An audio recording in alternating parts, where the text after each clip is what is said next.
Hello and welcome. This is a course playthrough for Sycamore Trails Disc Golf course. This is Keegan Maxwell. I'm joined with Corey Sheehy. Hey, what's up, guys? This is hole one. Jim Sheehy teeing off first, throwing a forehand. It's Yep. about 200, 250 feet. A bit of a dogleg right. You have to get across the creek to get parked. So it's a tough one to start off a course. Yeah, it's definitely one of the tougher starting holes in the area. Yeah, if you're not warm enough, I went putter just so it would fade off to the, turn over to the right just at the end, and you went roadrunner. Yeah, I really want to make sure to get that turn towards the basket. Didn't want to fade out into the woods because you definitely don't want to be back there. Yeah, and there's a hill behind this basket. The long pin position is up on top of that hill, and it plays as a par four. Obviously, here we're cleaning up for pars and birdies, which is a good way to start off this hole and this course in general. Like I said, and like Corey said, this is a tough one to start off with. Yeah, no doubt about that. Cleaning up my par right here. Anyone would be happy with a par on this hole. Definitely. That was a nice smooth release. That would have been a good shot for the long position even. Hole two, there's only really one wide gap on this hole. Yeah, and I actually missed that gap. If you're lucky, and I released way too early. If you're lucky, you can kind of squeeze down that middle and slide up. But there's a really steep hill where the pin sits at. Right at circle's edge, it starts going way uphill. It's a tough putt, tough get for two. You see, this is probably my best drive ever right here. Yeah, you turned over pretty bad. You end up in some woods here, but not too bad. You should be able to scramble over the top. Just throw over, try to get up there. And then Jim's got a little patent pending throw to get up to the putting green. Turns it over. It was an okay kick. Yeah, there's definitely some wind you have to deal with here, which this course is one of the windier in the area too. Even in the woods. Yeah, that was great putt right there. Just early in the round too. You're probably very happy with that one. Definitely. I'm not feeling warm at all, and getting that two is definitely nice.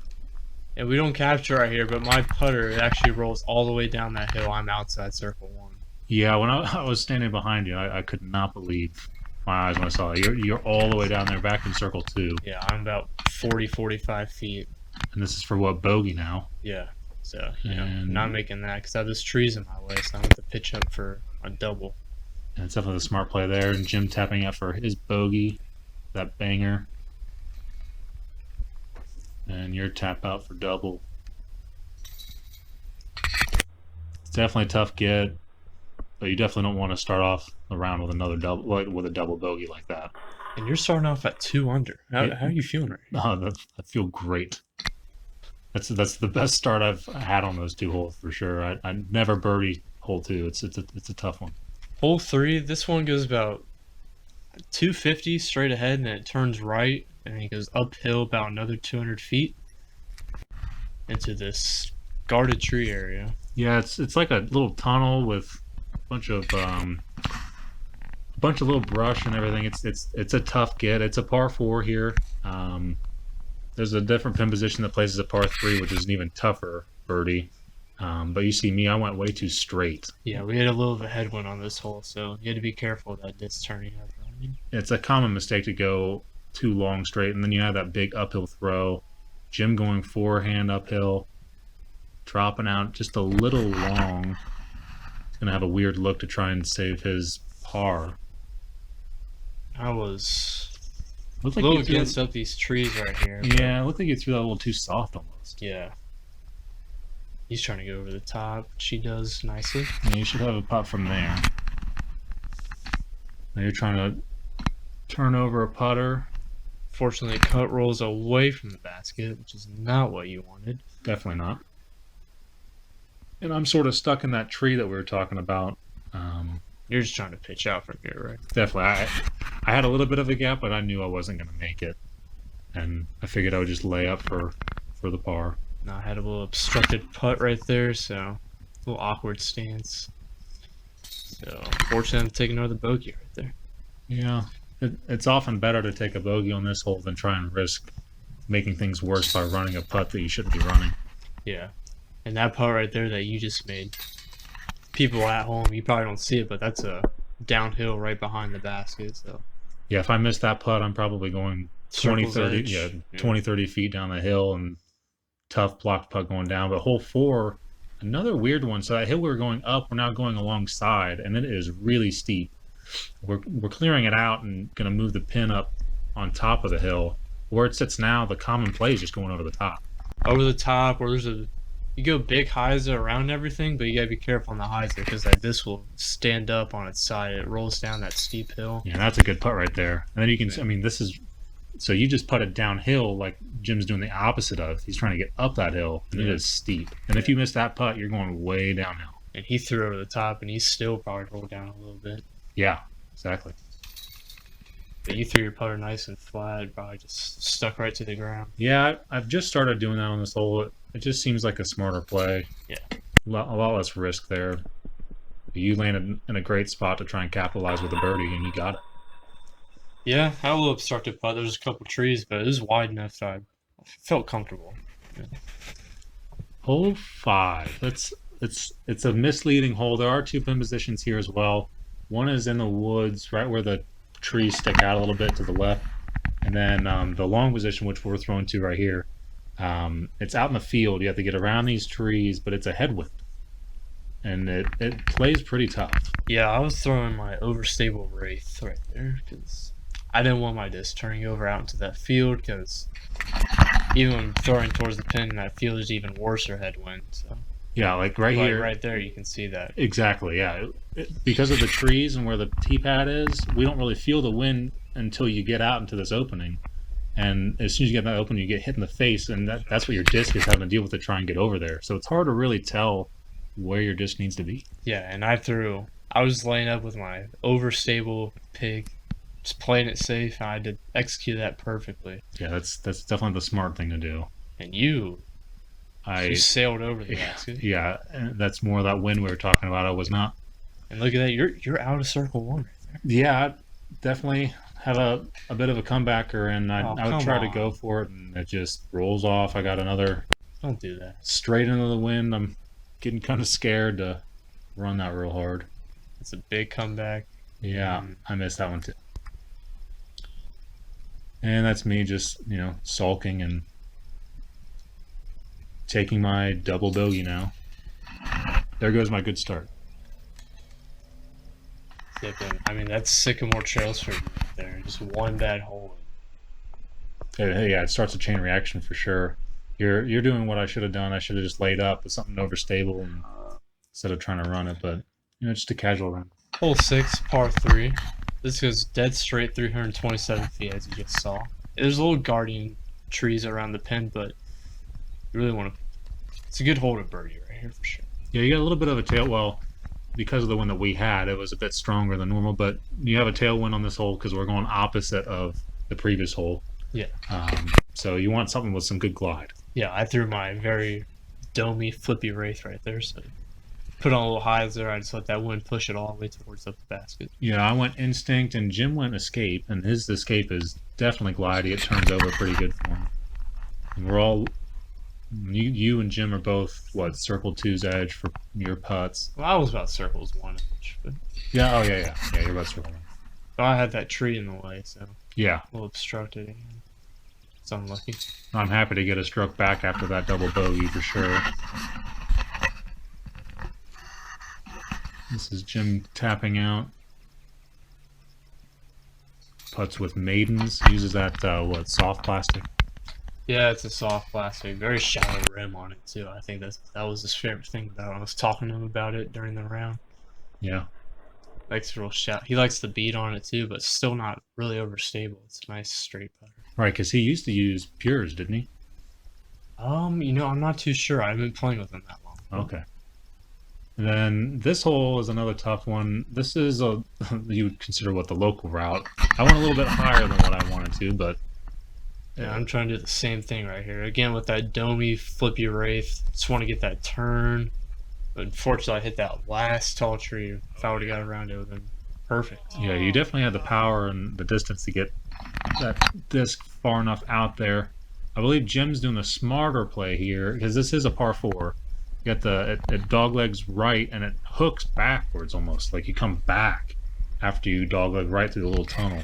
He's doing the smart play. I believe that's a crave he threw. Just laying up. He's wants to forehand through this gap right here. Yeah, forehand is definitely his strong suit. He likes throwing those as much as he can. I believe he got it out there pretty good over those trees into that field.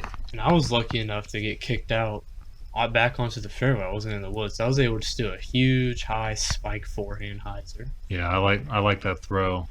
It's a tough one to get good at, but if you have it in your bag, then it's definitely useful to have, especially here. Yeah. And I ended up a lot closer than I thought. You were inside circle too. It was just a lot of trees obstructing it, and this is Jim doing the smart thing here again, because right behind that it drops off about 20 feet down. Yeah. And into a creek. So, and then you doing the same thing. Yeah, I'm throwing my sticky JK just won't skip down into that creek. Do you think you're ever in a situation where you want to run that putt? You know, if I'm in a tournament and say I'm a stroke behind and I know I can get a stroke back right here, I think I would definitely try to run it. But It's a scary putt for sure.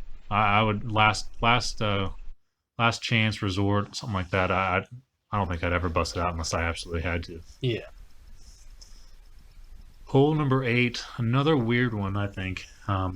It plays a lot longer than what it really actually is, in my opinion. Those two trees in the middle of the fairway really mess with any good shots. You have to have a perfect flex forehand for this, really. But you're going backhand. Yeah, I'm trying to do the same thing I did on hole 1. Trying to just throw it on a hyzer flip up. Try to turn it over, but turn it over a little too much on that one. And Jim's just trying to go dead straight, which is a smarter play. It is a par 3, but honestly, a par here is not bad. No. I had a roll out right there.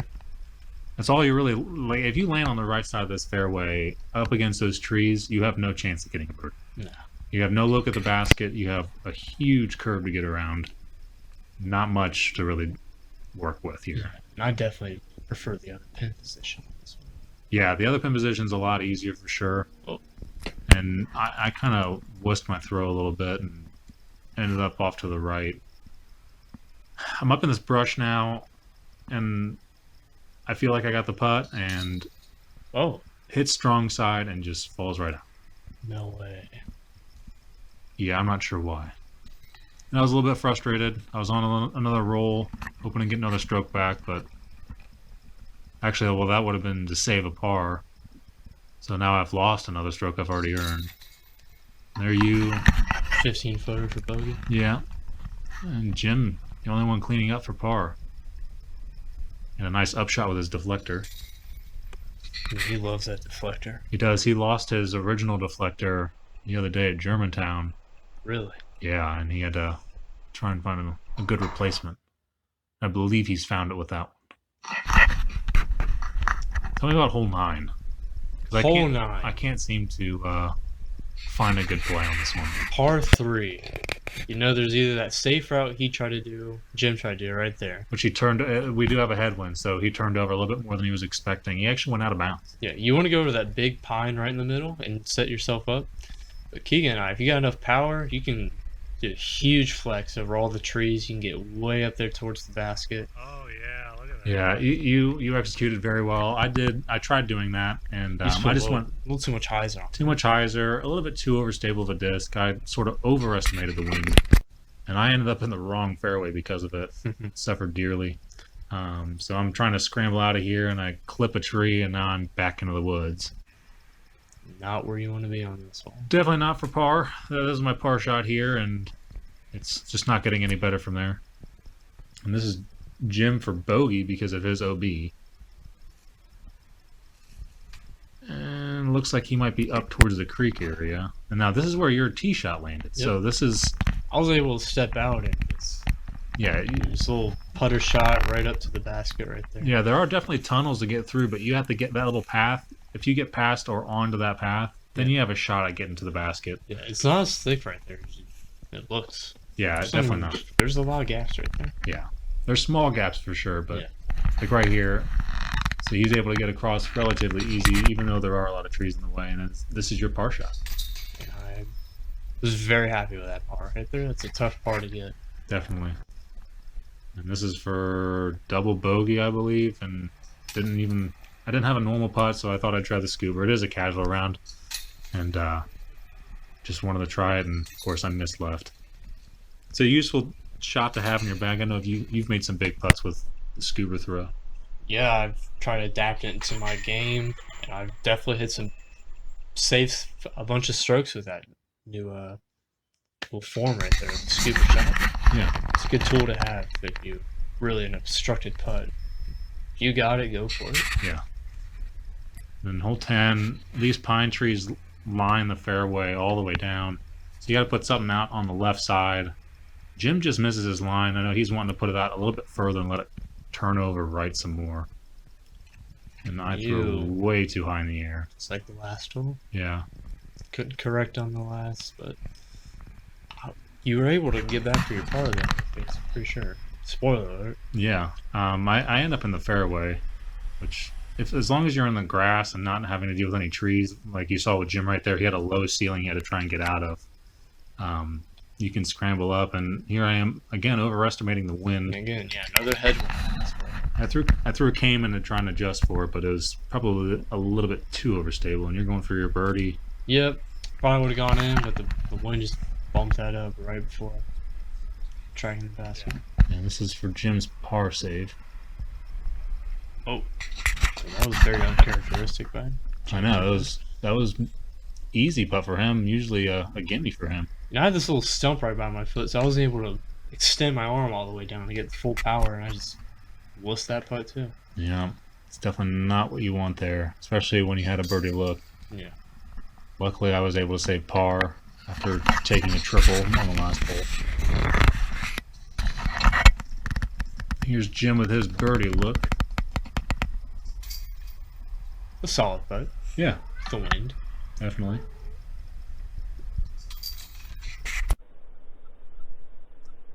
Here's that forehand again. Off the tee pad, it was looking good. Yeah, almost looked like an ace run, but it's just a little short. But Hole 11 is another hole.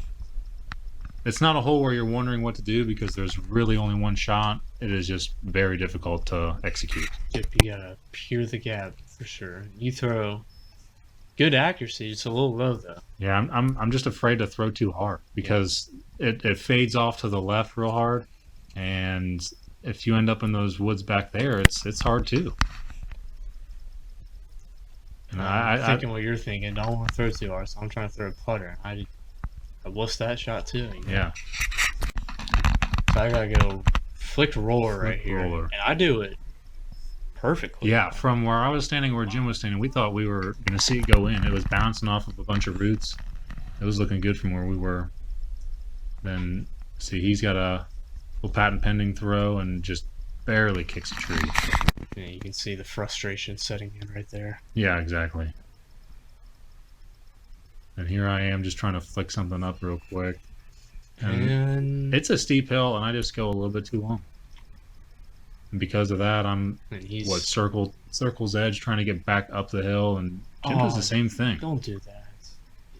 He's trying to play smart, just lay up right there, but the hill just makes him roll all the way down. I know. This pin position's pretty... I think the longer pin position at the bottom of the hill is actually better because of those rollaways. Yes, I agree.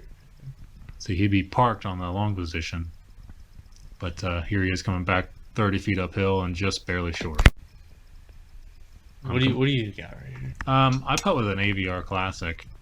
And... DX? Well, DX, yeah, DX. And apparently it likes to roll. It went all the way back down the hill, and here I am for... This is a bogey look here. I had no line. And here's my third putt. So what is this, my second or third hole with 3 putts? And that's if you make it. Yeah. Just barely made it. Or weak side even. This is my double? A double, I believe? Yeah. Jim tapping out with the maiden. Definitely not a good hole for all of us. And All we of are us made tied some at mistakes 4. there. Yeah. You and I are tied at 4 over, Jim at 8 over, going into hole 12. These two you want a birdie. These are definitely holes you want to birdie on the course. Yeah, they're in the woods, so the lines are pretty tough, but if you don't come out with at least one of the two as a birdie, you're feeling like you wasted some holes there. Yeah, for sure. What did you throw on that? You threw your rock, right? I threw my flippy rock. Just trying to keep something nice and straight. Yeah, I was kind of trying to keep it nice and straight, but I kind of late release it. But luckily, I kicked right back in the middle of the fairway, so I got a little circle 2 jump putt, but almost sink it in. Yeah, that was looking good from where I was too. This is a common occurrence on this hole. You kick a tree and go right, and then you have to scramble with something crazy trying to get all the way back up that hill. It's a great scramble throw right there. Yeah, he's got a good look for a par save here. Oh, give it what a putt. Nice par save by Jim right there. This is your birdie? That is my birdie look right there. Great shot for birdie, too. Yeah, I was definitely happy with that. All of us cleaning up our putts nice. Here's that look again at Jim's putt. I gotta look at this. I didn't even hear about this, but wow. Nice putt right there by Jim. Can't believe no one told us about that. I know. Yeah, we lost the first 2 drives. Your drive and my drive both. Here's Jim's though. Hits the first available tree, of course, and then trying to scramble out with his deflector. Which he does almost picture perfect. Yeah, that was a great shot. We'll have a nice look at par. You're trying to do the same thing, right? Yeah, I've not had a jump putt look. I was outside circle 1 for sure, but were you trying to run that, or are you trying to lay up there? Yeah, I'm running it. There's no drop off behind. There's a little bit of a backstop of those trees, so. Yeah, probably the smarter thing to do there. I'm very happy getting 2 down through those 2 holes. They're tough. They're short holes that you want to get, but like I said, definitely not easy. No, they're not easy by no means at all, but you definitely want to get birdies. Yeah. Here we are, back out in the open, par 4. Dead straight shot. It's uphill. It looks like it's flat, but when you throw, it's uphill. You'll feel it once you release. You're going 360. Yeah, and one of the problems on this hole, you play, 3 holes in a row in the woods, tight tunnels, slow shots, now you have to come back out and just rip one. Yeah. So if you're not staying warm, your shot's not going to be great, and mine was not. Yeah, mine was not either. I late release again. I threw that flippy wraith, so it kind of turned on me. I'm in those woods on the right side. The only option I got to do right here is just flick roll out.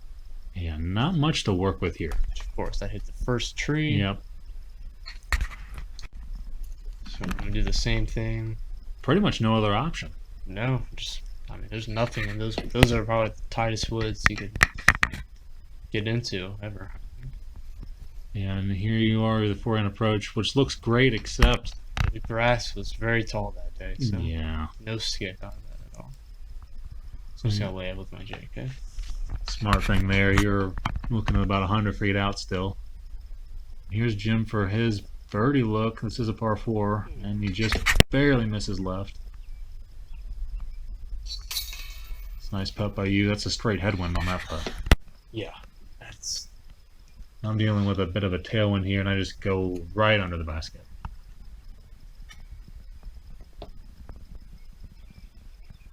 Jim saves his par. Great par save.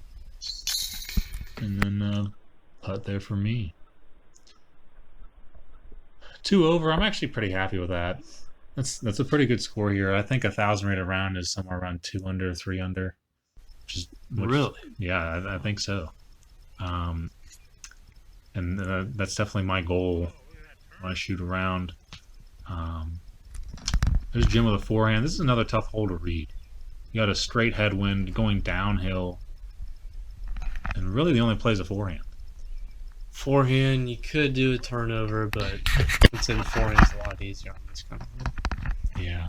You can really get it wide out into the fairway and just let it fade. Yeah, and you don't want to be in that brush to Jim's right. He just barely had room to stretch out and run it, and it was looking good for a few seconds. Yeah, it was looking great.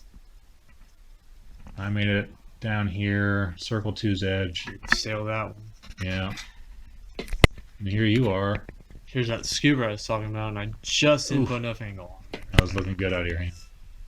And that shot that Jim had where he ran it, he did risk a little bit because it does drop off. It does drop off, but... Oh, wow. Another great par save by Jim. He just does this on a daily basis. Yeah, he's nailing those long putts. Wow. That was a great parse. Yeah, I was happy with that save as well. We'll save our par there. There's I putt gotta again, look back at this. yeah, definitely.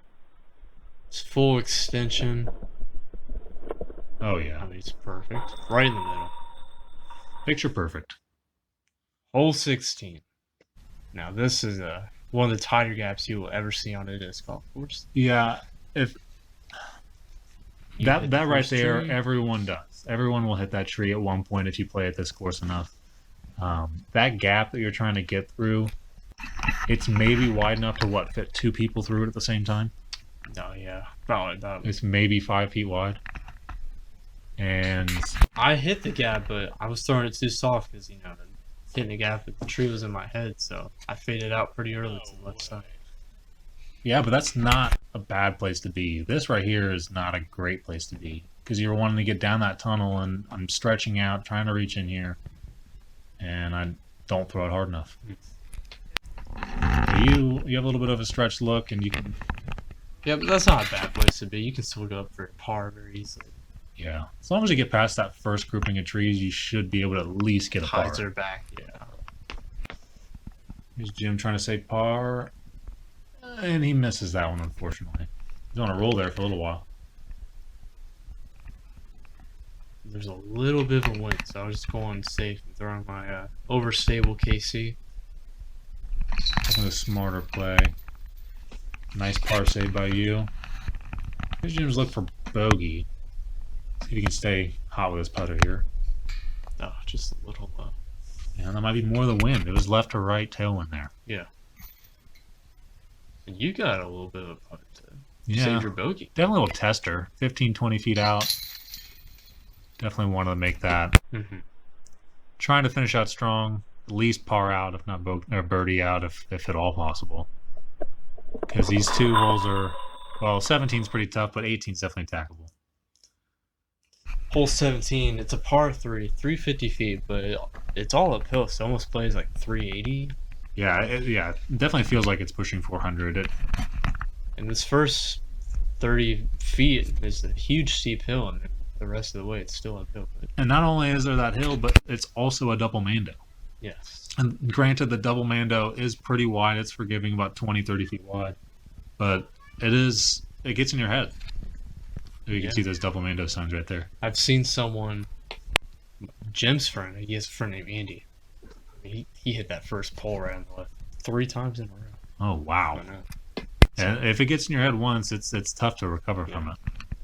Jim threw an escape there. It's a great shot into the fairway. As long as you end up in the grass, you should have a good scramble up to get your par. Yeah, it's an easy scramble. The drive is just what your first throw is really what depends. Yeah, because you and I really pretty much just landed in hole 18's fairway. We aren't actually in the fairway of 17. Yeah. And behind us is the short tee pad for 18.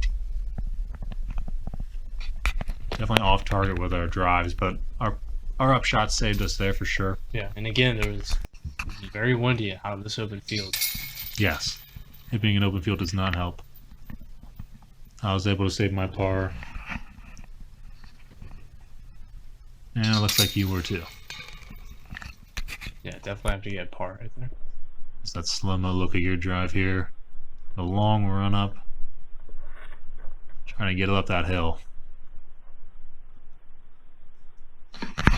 Hole 18 flies. The elevation's pretty straight, but then it does a huge downhill all the way down to the basket. Yeah, you want to stay nice and low, close to the ground as far as you can, and just trust that your disc is going to glide down to the pin. And how far is this hole? Like 420? Or I think it's 450. 450? Yeah, and you got a headwind, so you got to go usually throw something over stable on this. Yeah. Or else you're just going to turn over into and miss the Mando even, which is not a thing that many players do on this hole. It's possible though with that wind. That pine tree right in the right, there's a Mando on that. Yeah. Unfortunately, we didn't capture the last few holes. However, all 3 of us did par out. So it looks like we got our final scores here. 3 over, 6 over, and 10 over. Yeah. Not a bad day. It was a nice day out. A little bit windy, but what can you ask for besides just nice weather?